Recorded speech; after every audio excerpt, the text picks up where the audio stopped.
Méga promo Mondial Sport 3 maillots simples à 12 000 francs amul fenn donc vous voyez xool maillot Liverpool flocage nice lu ngeen bëgg ñu defaral leen ko donc Mondial Sport c'est le leader de l'équipementier au Sénégal donc les maillots de la saison en cours déstockage là donc ku yéex ñàkk donc maillot yaa ngi nice bay bëgg a dee donc toujours bien floqué le grand consultant comme gis ngeen donc c'est le très haut niveau xoolal may leen maillot Grégoire bi xool leen maillot Grégoire bi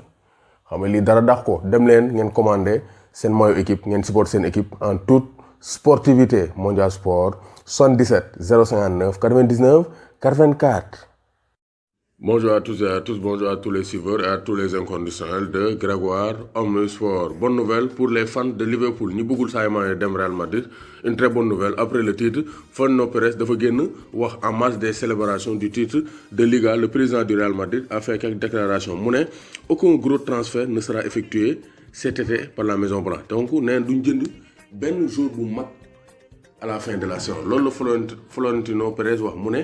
il n'y aura pas de gros transfert lors du mercato estival. Vous savez la situation est très difficile avec le coronavirus suñu joueurs yi sax dañ leen a wax ñu def ay efforts les joueurs ont fait des efforts pour baisser leur salaire donc on n'est pas dans une position pour recruter donc de très grands joueurs donc nee na Mbappé ça peut attendre ñu ne Kylian Mbappé mu ne cela peut attendre. Le Real signera à nouveau les meilleurs joueurs de la planète lorsque la situation le permettra mais actuellement cette saison avec le coronavirus Real mënul jënd benn joueur bu mag mënuñoo dépenser yenn somme yi c'est pas possible donc wax na ko pour Mbappé mais aussi brossala donc da ko brossaale pour Sadio Mané donc c'est sûr que vu la situation financière actuelle en Europe ça sera difficile pour les gros clubs de faire de très gros transferts donc Mbappé day xaar donc Mbappé va rester au Paris Saint-Germain et par ricochet forcément donc Sadio Mané risque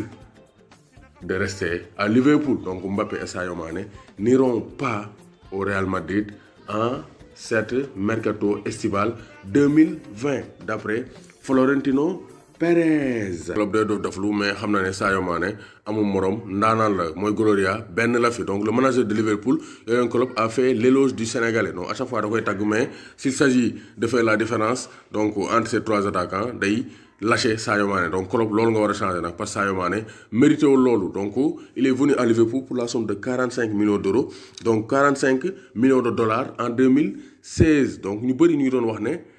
Klopp dafa yàq xaalisam nee na peut-être les gens ont pensé que je ne suis pas sûr qu'il en vaille la peine c'est-à-dire jënde Sadio Mané 45 millions de dollars mais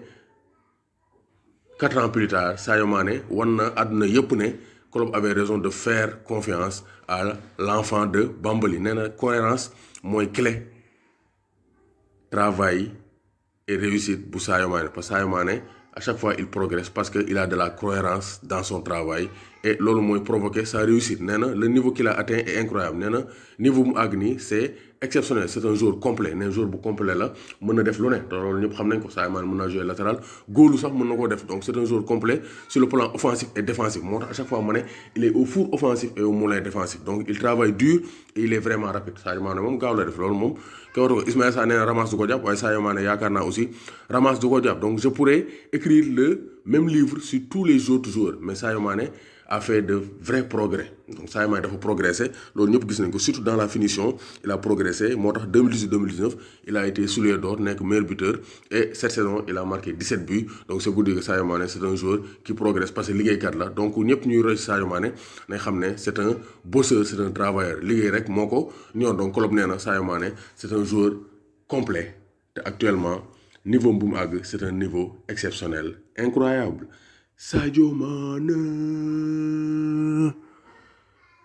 sunu fierté